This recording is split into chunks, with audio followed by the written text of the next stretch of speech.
آئے میرے گناہگار بندو.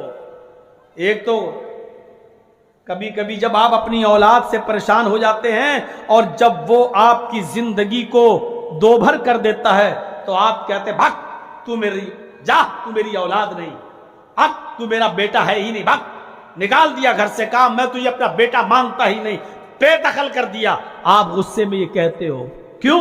کیونکہ اس نے آپ کو پریشان کر رکھا ہے, آپ کی زندگی کو دوبھر کر دیا. تو آپ کی اولاد ہوتے ہوئے بھی آپ کہتے بھاگ, ہٹ, چل, نکال دیا آپ نے اس کو, زمین و جائیداد سے بے دخل کر دیا اور آپ نے کہہ دیا جاؤ ہم اس کو اپنی اولاد ہی نہیں مانتے. آپ کر سکتے ہیں, لیکن اللہ رب العالمین اپنے گناہگار بندوں کو کسی بھی قیمت پر نہیں چھوڑتا ہے, اور ان کو بھی یہ نہیں کہہ رہا بھاگو, جاؤ, ہٹو یہاں سے, میں تمہارا رب نہیں ہوں, جاؤ, میں تمہارا خدا نہیں ہوں, جاؤ, میں تمہارا مالک نہیں ہوں, یہ نہیں کہہ رہا. بندہ جتنا گناہ کر رہا ہے اللہ اپنے اسی گناہگار بندے سے یا عبادی کہہ رہا, آئے میرے گناہگار بندے, آئے میرے بندے, اس کو بھی اپنا بندہ کہہ رہا ہے. یہ رب کی رحمت نہیں تو اور کیا ہے.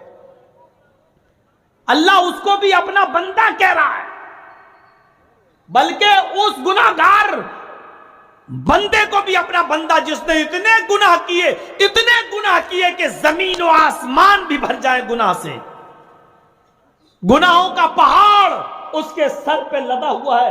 اللہ اس کو بھی کیا کہہ رہا ہے, دیکھیے قرآن, قُلْ يَا عِبَادِيَ الَّذِينَ اسْرَفُوا عَلَىٰ أَنفُسِهِمْ لَا تَقْنَطُوا مِن رَحْمَتِ اللَّهِ.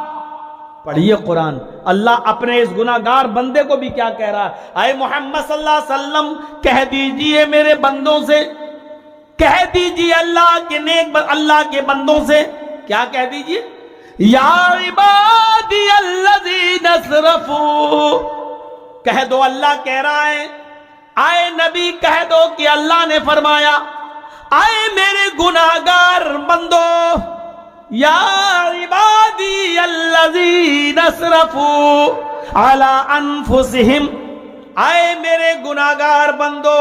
اور گناہگار بھی ایسا ویسا نہیں, تھوڑا سا جوا کھیلا بس نہیں, ایک بار شراب پی لیو نہیں, اپنے بچوں کے ساتھ انصاف نہ کیا ہو بس نہیں, ایسا بھی نہیں. گناہگار بندو, اور کون سا گناہ, الذین اسرفوا علی انفسہم, کہہ دو میرے گناہگار بندوں سے. اللہ نے کہا ہے میرے بندو, آئے گناہگار بندو جنہوں نے گناہ کر کر کے, ظلم و زیادتیاں کر کر کے اپنے اوپر ظلم کے پہاڑ توڑ رکھے, اپنے ظلم, اپنے نفسوں پر ظلم کیا, یعنی زمین و آسمان بھی بھر ڈالے گناہ کر کر کے, بہت زیادہ گناہوں میں سنے اور بھرے پڑے ہیں, لدے پڑے ہیں. ان گناہگار بندوں سے کہہ دو, اور کیا کہہ دو, رحمت خدا بندی. دیکھیے اللہ تعالیٰ ان گناہگار بندوں سے جنہوں نے زمین و آسمان بھر کے گناہوں کا پہاڑ اپنے سر پہ رکھ لیا ہے, اتنے گناہ کیے ہیں کہ وہ پہاڑ کے برابر گناہ. لیکن اللہ کیا کہہ رہا ہے, کہہ دو ان گناہگار بندوں سے, لا تقنطوا من رحمت اللہ, آئے میرے گناہگار بندو اللہ کی رحمت سے نا امید مت ہو جاؤ. لا تقنطوا من رحمت اللہ, اللہ کی رحمت سے نا امید مت ہو جاؤ. یعنی آج بھی تم توبہ کرو, رجوع کرو, اللہ کے سامنے گڑ گڑاؤ اور اپنے گناہوں کی معافی مانگو, تو آج بھی تمہارا اللہ اپنا رحم اور کرم تمہارے اوپر کرنے کو تیار ہے, اس لیے کہ وہ رحمان ہے اور رحیم ہے, وہ آج بھی تمہارے گناہوں کو بخشنے کے لیے تیار ہے. کہہ دو اے محمد صلی اللہ علیہ وسلم, کہہ دو اللہ میرے بندوں سے کہ اللہ نے کہا کہ اے میرے گناہگار بندو, زمین و آسمان بھر کر بھی اگر گناہ کیے ہیں تو لا تقنطوا من رحمت اللہ, میری رحمت سے نا امید. کون یہ رحمت, کتنی بڑی نعمت ہے اللہ کی جو گناہگار بندوں کو ایک آس دلا رہی ہے کہ ابھی ہے کوئی جو مجھے معاف کر دے. گورنمنٹ ایک حد تک آپ کو معاف کر سکتی ہے, سزا بھی دے گی, پھر معاف, اتنے دن جیل میں رہو جاؤ اب تو معافی, اور کچھ جرم تو ایسے ہیں جس پہ کوئی معافی نہیں ہے، کوئی معافی نہیں ہے. آپ کو سزا ہی نہیں، پھانسی کے پھندے پر بھی لٹکا دیا جائے گا، کوئی معافی نہیں ہے. بلکہ کچھ سزائیں ایسی کہ دیکھتے ہی شوٹ کر دو، جہاں دکھائی دے گولی مار دو، اس کو شوٹ کر دو، دیکھتے ہی گولی مارنے کا آرڈر. لیکن یہاں اللہ کی رحمت دیکھو، اگر زمین و آسمان بھر کر بھی تم نے گناہ کیے ہیں تو اللہ کی رحمت سے نا امید مت ہو جاؤ، اللہ معاف کرنے کے لیے تیار ہے. دنیا میں سارے گناہوں کو معاف کر دے گا، اگر شرک بھی ہوا ہے تو اس کو بھی معاف کر دے گا. اگر توبہ کیا اور شرک سے اجتناب کیا اور شرک نہ کرنے کا عزم مصمم کیا اور دوبارہ کلمہ پڑھا، لیکن اللہ شرک کی حالت میں اگر مر گئے تو پھر اللہ معاف نہیں کرے گا. اور گناہ چاہے تو اپنے رحم و کرم سے معاف کر سکتا ہے، لیکن حالت شرک میں اگر موت ہوئی تو اللہ معاف نہیں کرے گا.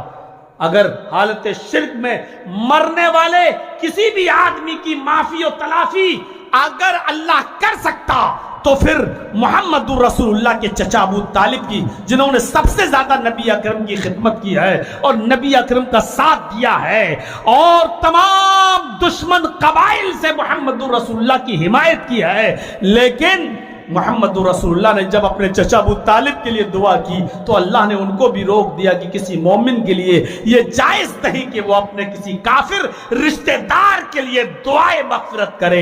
اے محمد، ہم آپ کے چچا ابو طالب کے حق میں کی گئی دعا بھی قبول نہیں کریں گے، اس لیے کہ وہ حالت شرک میں مرا ہے. میرے پیارے ساتھیو، اللہ رب العالمین شرک میں مرنے والے کو معاف نہیں کرتا. غور کرو، اتنا مہربان ہے وہ رب، اتنا مہربان ہے وہ پروردگار. جیسے جنگل میں صحرا میں کوئی آدمی اپنے اونٹ پر اپنے سامان کو لاد کر لے جا رہا ہے، بیابان جنگل سے گزر رہا ہے، اس کے گھر کا پورا سامان اس کے اونٹ کے اوپر لدا ہوا ہے. بخاری کی روایت، اللہ کے نبی فرماتے ہیں کہ وہ تھک جاتا ہے، کسی پیڑ کے نیچے سایہ دار درخت کے نیچے اپنے اونٹ کو باندھ دیتا ہے، تھوڑا سا آرام کرنے لگتا ہے. جب آنکھ کھلتی ہے تو دیکھتا ہے اس کا اونٹ غائب ہے. اپنے اونٹ کو غائب دیکھتا ہے تو اس کے پیشانی پہ پسینہ آ جاتا ہے، چہرے کا رنگ فق ہو جاتا ہے. وہ اونٹ کو تلاش کرتا ہے، ڈھونڈتا ہے، بہت زیادہ ڈھونڈتا ہے، تلاش کرتا ہے، لیکن اونٹ اس کو کہیں نہیں ملتا ہے. پورا دن اس کا ڈھونڈنے اور تلاش کرنے میں لگ جاتا ہے. صبح سے شام ہو جاتی ہے لیکن اونٹ نہیں ملتا. کبھی اس جنگل جاتا، کبھی اس جنگل جاتا، کبھی اس جھاڑی میں جاتا، کبھی اس جھاڑی میں جاتا، لیکن اس کو اونٹ نہیں ملتا. تھک کر چور ہو گیا اور اسی جگہ پر آ گیا جہاں سے اونٹ اس کا غائب ہوا تھا. پھر بیٹھ جاتا ہے کہ تھک گیا ہوں دن بھر تلاش کرتے کرتے، چلو تھوڑا سا آرام کر لو. وہ درخت کے سائے میں تھوڑا سا بیٹھتا ہے کہ تھوڑا سا آرام کر لوں، پھر رات بھر ڈھونڈوں گا، اونٹ کو تلاش کروں گا. لیکن آنکھ لگ جاتی ہے. جب آنکھ کھلتی ہے تو کیا دیکھتا ہے کہ میرا اونٹ اسی پیڑ سے بندھا ہوا ہے.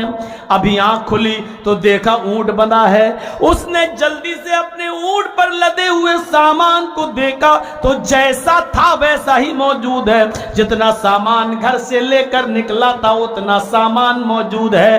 جیسے اس نے اونٹ کو تیار کیا تھا، اونٹ اتنے سامان کے ساتھ تیار ہے، کوئی چیز اس کی غائب نہیں ہوئی. یہ منظر دیکھ کر اس کو بڑی خوشی ہوئی. اس نے دیکھا اونٹ دن بھر غائب رہا لیکن اونٹ کا سامان اپنی جگہ پر ہے، وہ غائب نہیں ہوا ہے. تو اتنا خوش ہوتا ہے، اتنا خوش ہوتا ہے کہ مارے خوشی کے وہ الٹے جملے اس کے منہ سے نکل جاتے ہیں. مارے خوشی میں وہ یہ الٹے جملے بول دیتا ہے، اللہم انت عبدی وانا ربک. اے اللہ مان گیا واقعی تو بڑا قدرت والا ہے، مان گیا واقعی تو میرا بندہ ہے اور میں تیرا خدا. الٹا جملہ، الٹا بول گیا. اس کو کہنا تھا واقعی تو میرا رب ہے اور میں تیرا بندہ، لیکن اس کو اتنی خوشی ہوئی، اونٹ پا کر اتنی خوشی ہوئی کہ وہ ہوش میں نہیں. وہ بھول گیا کہ میری زبان سے کیا نکل رہا ہے. زمین کے نیچے پیر نہیں ہے اس کے. وہ سوچ رہا ہے کہ میں نے اونٹ کیا مل گیا, پتہ نہیں خزانہ مل گیا, اور مارے خوشی کے اس کے منہ سے یہ الٹے جملے نکل گئے, جان بوجھ کر نہیں, انجانے میں, خوشی میں. اللہم انت عبدی, اے اللہ تو میرا بندہ ہے, وَأَنَا رَبُّكَ, اور میں تیرا رب ہوں. اے اللہ واقعی تو میرا بندہ اور میں تیرا رب ہوں. اللہ کے نبی فرماتے ہیں اللہ کو ان جملوں پر غصہ نہیں آیا. کیوں؟ جان بوجھ کر نہیں کہا اس نے, دھوکے سے نکل گئے, خوشی میں نکل گئے. اس کے بعد اللہ کے نبی فرماتے ہیں صحابیوں, میرے ساتھیوں, جتنی خوشی اس اونٹ کو پانے والے بندے کو ہوتی ہے, اپنا اونٹ پا کر گھر کے سارے سامان سے لدے ہوئے اونٹ کو دیکھتا ہے, تو جتنی خوشی اس اونٹ کو پانے والے کو ہوئی کہ مارے خوشی کے اس کے منہ سے الٹا جملہ نکل گیا, اس سے بھی کہیں زیادہ خوشی اللہ تعالیٰ کو تب ہوتی ہے, اس بندے سے بھی کہیں زیادہ خوشی اللہ کو اس وقت ہوتی ہے جب بندہ اپنے ہاتھ اٹھا کر اللہ سے اپنے گناہوں کی معافی مانگتا ہے, اپنے گناہوں کی توبہ کرتا ہے, اپنے گناہوں کی بخشش کی بات کرتا ہے. اللہم اغفر لی ذنبی, اے اللہ میری مغفرت فرما دے, اللہ میرے گناہ کو بخش دے. اللہم اغفر لی, اللہ مجھے میری مغفرت فرما دے. وارحمنی, میرے اوپر رحم فرما دے. وحدنی, اور مجھے ہدایت دے. اللہ وعافنی, مجھے صحت و تندرستی اور عافیت عطا فرما. جب بندہ اپنے ہاتھوں کو اٹھا کر اللہ سے کہتا ہے اللہ میں نے یہ گناہ کیا ہے معاف کر دے, اللہ میں نے شراب پی ہے معاف کر دے, اللہ میں نے جوا کھیلا ہے معاف کر دے, اللہ میں نے پلا پلا ڈاک مارا, میں ان سے معافی مانگ لوں گا, ان سے بھی معاملہ حل کر دوں گا, تو بھی مجھے معاف کر دے. اللہ کے نبی کہتے ہیں, فرماتے ہیں جب بندہ اپنے گناہوں سے توبہ کرتا ہے, اپنے گناہوں کی معافی مانگتا ہے, تو اللہ تعالیٰ کو اس بندے سے بھی زیادہ جو اونٹ پانے کے بعد خوش ہوا اور الٹا جملہ بول دیا, اللہ کو اس بندے سے بھی زیادہ خوشی ہوتی ہے اس بندے سے جو اللہ سے توبہ کرتا ہے اور اللہ کے سامنے گڑ گڑاتا ہے اور اس کی رحمت کی امید لے کر اپنے گناہوں کی معافی طلب کرتا ہے. اللہ کو اس سے بھی زیادہ خوشی ہو. اللہ کے نبی فرماتے ہیں, حضرت عمر فاروق فرماتے ہیں کہ نبی اکرم کے پاس کچھ جنگی قیدی لائے گئے. کچھ جنگی, ایک جنگ ہوئی اور اس میں بہت سے لوگ گرفتار کیے گئے. ان قیدیوں کو اللہ کے نبی کے سامنے پیش کیا گیا, یہ لو اے اللہ کے رسول, فلاں فلاں جنگ میں یہ لوگ پکڑے گئے, ان کافروں کو ہم نے گرفتار کیا ہے, یہ لڑ رہے تھے, ان کو گرفتار کیا ہے, ان کو باندھ دیا گیا, لاؤ ان کو یہاں باندھ دیا جائے. لہذا ان تمام قیدیوں کو باندھ دیا گیا. ان قیدیوں میں ایک عورت بھی تھی. ان قیدیوں میں, حضرت عمر فرماتے ہیں, ان قیدیوں میں ایک عورت بھی تھی جس کا دودھ پیتا بچہ کہیں گم ہو گیا تھا. اور سنو, جس کا دودھ پیتا بچہ کہیں گم ہو گیا تھا, کہیں کھو گیا تھا, جس کا دودھ پیتا بچہ گم ہو گیا. اس عورت کی پستان میں دودھ تھا. اللہ کے نبی حضرت عمر فرماتے ہیں اس عورت کو اپنے بچے سے اتنی محبت تھی کہ وہ جس کے بھی بچے کو دیکھتی اس کو پکڑ لیتی, اس کو گود میں اٹھا لیتی اور اپنی پستان سے دودھ پلانے لگتی. اپنا بچہ سمجھ لیتی, یعنی اپنے بچے کی محبت میں پاگل ہو گئی ہے. وہ جس بچے کو بھی دیکھتی اٹھا لیتی اور اپنے دودھ سے لگا لیتی, دودھ پلانے لگتی. اللہ کے نبی نے یہ دیکھا. حضرت عمر فرماتے ہیں نبی کی نظر جب اس منظر پہ گئی تو صحابہ سے پوچھا, دیکھو کتنی محبت ہے اس عورت کو اپنے بچے سے کہ وہ جس کا بھی بچہ دیکھ لیتی اٹھا لیتی, اپنا بچہ سمجھ لیتی. یعنی اس کا بچہ جو گم ہو گیا, اس عورت کو اس کے بچے کے گم ہو جانے کی وجہ سے اس عورت کو پاگل بنا دیا. یہ عورت جس کا بچہ دیکھتی پکڑ لیتی اور اپنے پستان سے لگا لیتی. اگر اس کا اوریجنل بچہ اس کو مل جائے تو کتنی محبت کرے گی. صحابہ نے کہا بالکل واقعی صحیح, بہت محبت کرے گی. آپ نے فرمایا اگر میں آگ جلا دوں, لکڑیاں لاؤں اور آگ جلا دوں اور اس عورت سے کہوں کہ اپنا بچہ حقیقی بچہ جو تیرا اصلی بچہ، اس بچے کو آگ میں ڈال دے تو کیا یہ ماں اپنے بچے کو آگ میں ڈال دے گی؟ صحابہ نے کہا نہیں۔ اے اللہ کے نبی، جو دوسرے کے بچے کو اپنا بچہ سمجھ رہی ہو اور دودھ پلانے لگتی ہو، وہ عورت اپنے بچے کو آگ میں کیسے ڈال سکتی ہے؟ اگر دھوکے سے بھی اس کا بچہ آگ میں گر گیا تو یہ عورت اپنے آپ کو آگ میں ڈال دے گی اور اس بچے کو بچائے گی، چاہے وہ خود جل جائے لیکن اپنے بچے کو جلنے نہیں دے گی۔ وہ سوچے گی جلدی سے جلدی اپنے بچے کو نکال لیا جائے۔ ماں کی ممتا اور ماں کی محبت یہ ہوتی ہے کہ وہ اپنے آپ کو جلا دے گی لیکن بچے کو کوشش کرے گی جلنے نہ دیا جائے، نکال لے گی۔ آپ نے فرمایا جتنی یہ ماں اپنے بچے سے محبت کر رہی ہے کہ دوسرے کے بچے کو اپنا بچہ سمجھ لیتی ہے اور دودھ سے لگا لیتی ہے، اگر اس کا اپنا بچہ مل جائے تو کبھی بھی یہ ماں اپنے بچے کو آگ میں نہیں ڈالے گی۔ اگر بچہ دھوکے سے آگ میں چلا جائے تو ماں اپنے بچے کو آگ سے بچانے کے لیے خود کو آگ میں جلا لے گی لیکن بچے کو نکالے گی۔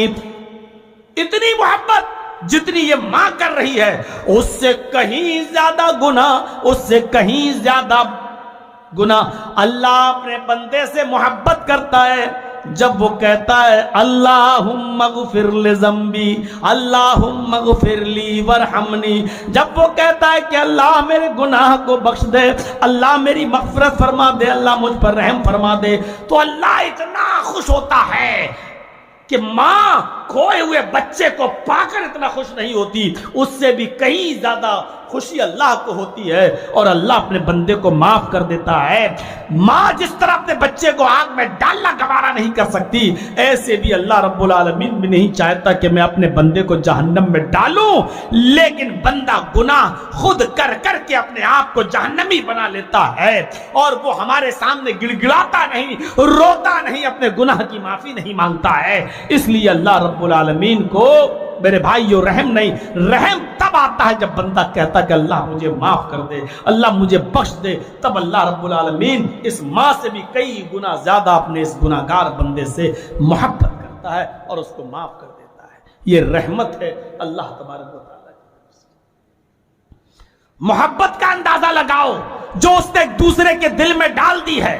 اگر اپنی اولاد کی محبت نہ ہو تو کون آدمی اپنے بچے کی پڑھائی میں 4 اور 5 لاکھ روپے کی فیس جمع کرے گا تو اتنی محنت سے کماتا ہے؟ کون باپ اگر محبت اس کے دل سے نکال لی جائے تو مزدوری کرے، یہاں سے لے کر دلی اور بمبئی اور کلکتہ اور پتہ نہیں کہاں کہاں لیبر کا کام کرتا ہے، جبکہ وہ جانتا ہے کہ ہم کو تو صرف 2 روٹی چاہیے۔ یہ محنت، یہ مزدوری وہ صرف اپنی اولاد کے لیے کرتا ہے، دن بھر پسینہ اپنے بچوں کے لیے بہاتا ہے، اپنی بیوی کے لیے بہاتا ہے، اور اپنے بچوں کے لیے گھر پر چھت ہو جائے، تھوڑا سا پنکھا اور کولر لگ جائے، اس عیش و آرام اور سکون کی یہ زندگی دینے کے لیے وہ اپنے آپ کو پگھالتا ہے، پسینہ پسینہ کر لیتا ہے، وہ اپنے آپ کو میرے بھائیوں مزدور بنا لیتا ہے۔ ذرا تصور کرو یہ محبت اللہ تبارک و تعالیٰ نے اگر باپ کے دل میں نہ ڈالی ہو تو کون؟ دیکھ لیجئے سمندر میں ایسی مچھلیاں بھی ہیں جو اپنے بچوں کو کھا جاتی ہیں کیونکہ ان کے دل سے محبت نکال لی گئی ہے۔ میرے بھائیوں، جب محبت اور رحمت کسی کے دل سے نکال لی جائے تو اس کو ہٹلر بننے میں ٹائم نہیں لگتا۔ جیسا کہ آپ کو معلوم ہوگا کہ ہٹلر نے 40 لاکھ یہودیوں کو قتل کر دیا تھا، موت کے گھاٹ اتار دیا تھا، لیکن اس نے کچھ یہودیوں کو باقی چھوڑ بھی دیا تھا۔ اور بعد میں اس نے کہا بھی تھا ہٹلر نے کہ میں ان یہودیوں کو بھی چاہتا تو مار دیتا، ان کو بھی قتل کر دیتا اور سولی پہ چڑھوا دیتا، لیکن میں نے ان چند مٹھی بھر یہودیوں کو اس لیے چھوڑ دیا ہے، باقی رکھا ہے، تاکہ بعد میں آنے والی نسل کو اور بعد میں آنے والے لوگوں کو پتہ چل جائے کہ یہ کتنی حرامی قوم ہے، یہ کتنی نالائق قوم ہے، اور یہ پتہ چل جائے کہ ہٹلر نے ان 40 لاکھ یہودیوں کو کیوں مارا ہے۔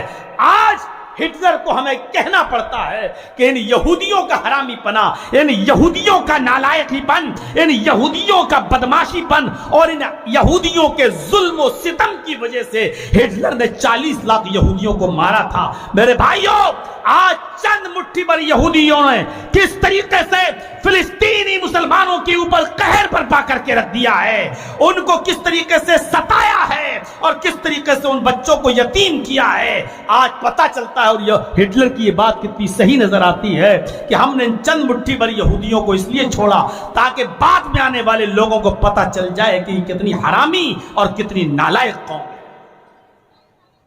آج اس بات کا احساس ہو بھی گیا ہے، سب کو، سب جان گئے ہیں، لیکن اب امریکہ کی ناجائز اولاد ہے، اس لیے میرے بھائیوں امریکہ کا ہاتھ ہے اس پر، اس لیے کون کیا کر سکتا ہے۔ اللہ کا قہر اور اس کا عذاب ہی اب اس قوم کو تباہ و برباد کر سکتا ہے، ورنہ ہمارا اتفاق و اتحاد تو ہے ہی نہیں۔ عربوں میں اختلاف اتنے ہو چکے ہیں کہ ایک پلیٹ فارم پہ کوئی آنے کے لیے تیار ہی نہیں ہے۔ تو میرے پیارے ساتھیوں، اب ہم اندازہ لگا سکتے ہیں محبت اللہ کی کتنی بڑی نعمت ہے جو اس نے ایک ماں کے دل میں ڈالی ہے۔ آپ دیکھ لیجئے ایک مرغی جیسی بلی کو دیکھتی ہے بھاگتی ہے کہ یہ مرغی ہمارے اوپر، بلی حملہ نہ کر دے، لیکن تھوڑی دیر کے لیے سوچئے وہی مرغی جب اپنے 10 15 20 انڈوں پر بیٹھتی ہے اور جب ان انڈوں سے چوزے نکلتے ہیں اور مرغی کے بچے جب ہوتے ہیں تو وہ مرغی ان بچوں سے کتنا محبت کرتی ہے، جہاں مرغی جاتی ہے وہیں بچے بھی جاتے ہیں۔ اور اچانک بلی آ جائے تو یہ وہی مرغی ہے، جب تک اس کے بچے نہیں تھے مرغی بلی کو دیکھ کر بھاگتی تھی، لیکن آج بچے اس کے پیچھے پیچھے چل رہے ہیں۔ آج بلی کو دیکھتی ہے تو مرغی بھاگتی نہیں ہے بلکہ اپنے پر پھیلا کر اپنے بچوں کو سمیٹ لیتی ہے اور بلی کا مقابلہ کرنے کے لیے کھڑی ہو جاتی ہے۔ یہ بچوں کی محبت مرغی کے دل میں کس نے ڈالی؟ غور کرو کہ بکری زمین پر چلتی ہے اور کوئی بھی چیز کھانے سے پہلے سونگتی ہے، کھانے کے لائق ہوتی ہے تو کھاتی ہے، اور اگر اس کے کھانے کے لائق نہیں ہوتی تو نہیں کھاتی۔ یہ بکری کو آپ نے دیکھا ہوگا، سونگتے ہوئے جائے گی، جب کھانے کی لائق ہوگی تو کھائے گی ورنہ چھوڑ کے چلی جائے گی۔ لیکن یہی بکری جب اپنے پیڑ سے بچوں کو جنتی ہے، جب بچے پیدا ہوتے ہیں اس بکری کے پیڑ سے، تو آپ نے دیکھا ہوگا جیسی بکری کے پیٹ سے بکری کا بچہ پیدا ہوا کتنی غلاظت اور گندگی سے وہ سنا ہوا ہوتا ہے، وہ کتنی غلاظت اور گندگی میں ڈوبا ہوا ہوتا ہے، لیکن وہی بکری جو سونگ کر کھاتی تھی آج اپنے بچے کی پیدائش پر وہ سونگتی نہیں ہے بلکہ اپنی زبان سے اپنے بچے کی گندگی کو چاٹتی ہے اور چاٹ کے اس بچے کو صاف کر رہی ہے۔ اور اس کا مالک جب دودھ دوہتا ہے تو بکری دودھ چڑھا لیتی ہے اپنے بچے کے لیے، اور جب بکری کے بچے کو چھوڑ دیتا ہے تو بکری اپنا دودھ اتار دیتی ہے تاکہ میرا بچہ پی لے۔ غور کرو یہ بچے کے دل میں، بکری کے دل میں اپنے بچوں کی محبت کو کس نے پیدا کیا ہے؟ وہی بکری جو سونگ سونگ کر کوئی چیز کھاتی تھی، وہی بکری جو سونگ سونگ کر کوئی چیز کھاتی تھی، اور جب اس کے ناک کے اعتبار سے کوئی چیز کھانے کے لائق نہیں ہوتی تو چھوڑ کے چلی جاتی، لیکن آج اپنے بچوں کی غلاظت اور گندگی کو چاٹ رہی ہے۔ یہ محبت کس نے ایک بکری کے دل میں پیدا کی ہے؟ میرے بھائیوں، ایک کتیا کو بھی دیکھ لو، جب وہ بچے جنتی ہے تو ایسی جگہ تلاش کرتی ہے جہاں دوسرے کتے نہ آ سکیں اور وہ ہمارے بچوں کو مار نہ ڈالیں۔ ذرا تصور کریے یہ محبت کا جذبہ کس نے پیدا کیا ہے؟ کس نے؟ ہم غور کریں اور دیکھیں، پرکھیں اور سمجھیں یہ کتنی بڑی نعمت ہے اللہ تبارک و تعالیٰ کی۔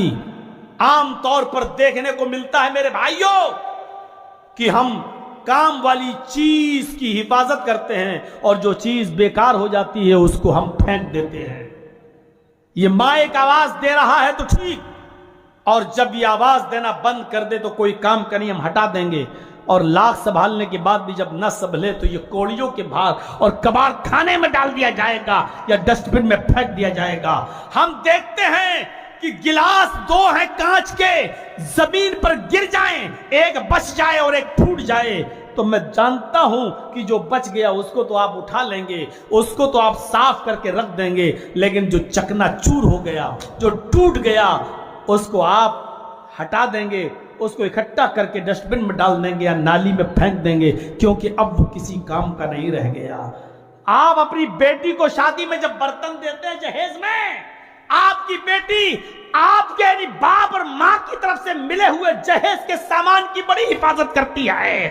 اچانک صاف کرتے کرتے جہیز کے سامان کو 2 پلیٹیں نیچے گر گئیں یا 2 برتن نیچے گر گئے، ایک گلاس پیالہ بچ گیا اور ایک ٹوٹ گیا۔ بچے ہوئے پلیٹ کو یا بچے ہوئے گلاس کو آپ کی بیٹی نے یا آپ کی بہن نے اٹھا لیا اور اس کو پوچھ کے پھر رکھ دیا کہ یہ کام کا ہے، لیکن جو گلاس ٹوٹ گیا، جو کانچ کا شیشے کا گلاس ٹوٹ گیا، اس کو دیکھیں گے آپ کی بیٹی آپ کی بہن اپنے بچے سے کہے گی بیٹا بستر پہ رہنا، ابھی ادھر مت آنا ورنہ کانچ کا ٹکڑا چبھ جائے گا، ورنہ یہ تمہارے پیر میں چبھ گیا تو بلڈ نکل آئے گا، ٹٹنس ہو جائے گی، بیٹا بیٹھے رہنا۔ پھر ماں جاتی ہے، جھاڑو لاتی ہے اور ادھر ادھر بگڑے ہوئے ٹکڑوں کو ایک ساتھ جمع کرتی ہے اور پھر وہ اٹھاتی ہے اور پھر اس کو ایک ڈسٹ بن میں ڈال دیتی ہے یا نالی میں پھینک دیتی ہے تاکہ میرے بچوں کے پیر میں نہ چبھے اور ادھر ادھر نہیں۔ تو جو چیز خراب ہو گئی، ٹوٹ گئی، وہ کام کی نہیں ہے، اس کو پھینک دیا جاتا ہے۔ لیکن تھوڑی دیر کے لیے تخیل کی شاہراہ پر سوار ہو کر اس منظر کو دیکھیے کہ ایک ماں کے 2 بیٹے ہیں، ایک کی عمر 18 سال ہے، ایک کی عمر 22 سال ہے، ایک کی عمر 20 سال ہے اور ایک کی عمر 24 سال ہے۔ ماں کے یہ 2 بیٹے ہیں، جو 18 سال کا بیٹا ہے وہ جوان ہے اور 24-20 سال کا بیٹا ہے وہ بھی 22 سال کا وہ بھی جوان ہے۔ 18 سال کا بیٹا محنت کرتا ہے، مزدوری کرتا ہے، کما کے لاتا ہے، وہ اپنی ماں کو بھی کھلاتا ہے اور اپنے بیوی بچوں کو بھی کھلا رہا ہے۔ 20 سال کا بچہ ہے، کما کے لا رہا ہے، اپنی بیوی کو بھی کھلا رہا ہے، اپنے بچے کو بھی کھلا رہا ہے، ماں کا بھی خیال رکھے ہوئے ہے۔ لیکن ایک 24 سال کا اس کا بیٹا ہے، لیکن وہ بیٹا اپاہج ہے، دونوں ہاتھوں سے فالج مار چکی ہے، دونوں ہاتھ بیکار ہیں، پیر جکڑ چکے ہیں، اٹھ نہیں پاتا ہے، زبان فالج مار چکی ہے، بول نہیں پاتا ہے، نہ ہاتھ اٹھ رہے ہیں، نہ پیر چلتے ہیں، نہ وہ بیچارہ بول پا رہا ہے، ایک طرف اپنی گردن ڈالے ہوئے ہے، وہ اپنے سے کپڑا بھی نہیں پہن پاتا ہے، وہ اپنے سے چہرہ بھی نہیں دھل پاتا ہے، وہ اپنے سے روٹی کا لقمہ یا چاول کا لقمہ اپنے منہ میں ڈال بھی نہیں پاتا اور کھا بھی نہیں پاتا ہے۔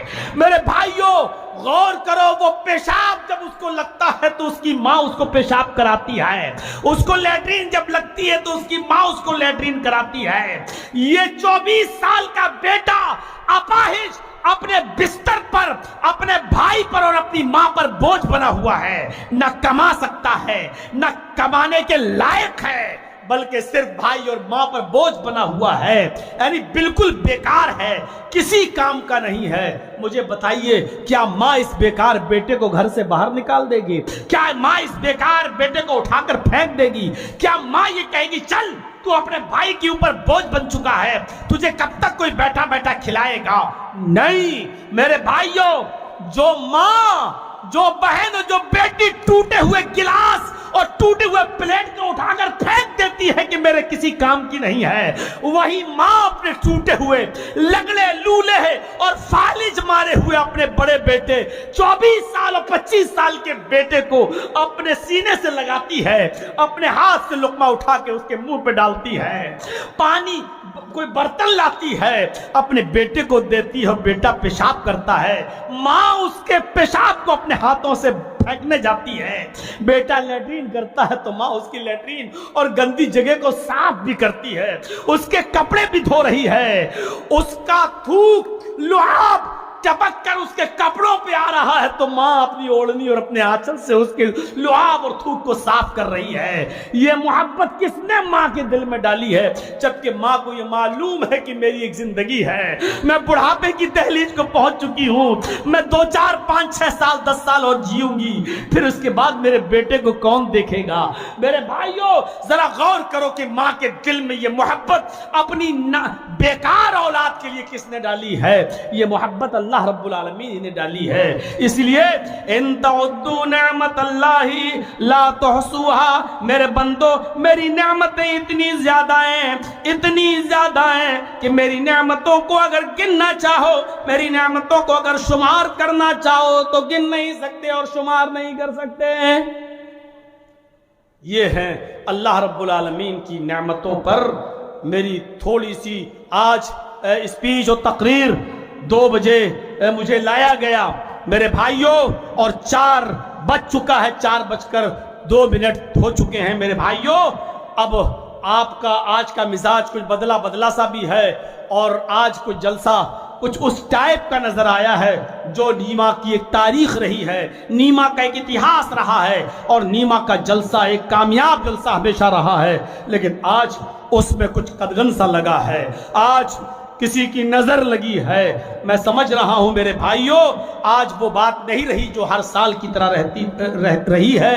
میں سمجھتا ہوں انشاءاللہ اب آج جو جلسہ ہوگا شام کو، میرے امید ہے کہ آپ نیما کی اس تاریخ کو پھر سے زندہ کریں گے، اور نیما کی جو تاریخ رہی ہے وہ پھر دہرائیں گے، اور نیما کے جلسے کو کامیاب کریں گے. اللہ تبارک و تعالیٰ سے دعا ہے کہ بار الہ ہمارے اندر اپنی نعمتوں کی قدر کرنے کی ہمیں توفیق دے، ہمیں اپنی نعمتوں کا قدر شناس بنا، اور ایک ایک نعمت پر اے اللہ ہمیں شکر ادا کرنے والا بنا دے. اللہ تیری رحمتیں اور تیری برکتیں ہیں، اللہ ہمیں اس سے مستفیض ہونے کی توفیق عطا فرما. الہ العالمین جب تک تو ہمیں زندہ رکھ، اسلام پہ زندہ رکھنا، اور جب ہمارا خاتمہ ہو تو ایمان پر ہمارا خاتمہ فرمانا. وما علینا الا البلاغ المبین، وآخر دعوانا ان الحمد للہ رب العالمین. السلام علیکم ورحمۃ اللہ وبرکاتہ.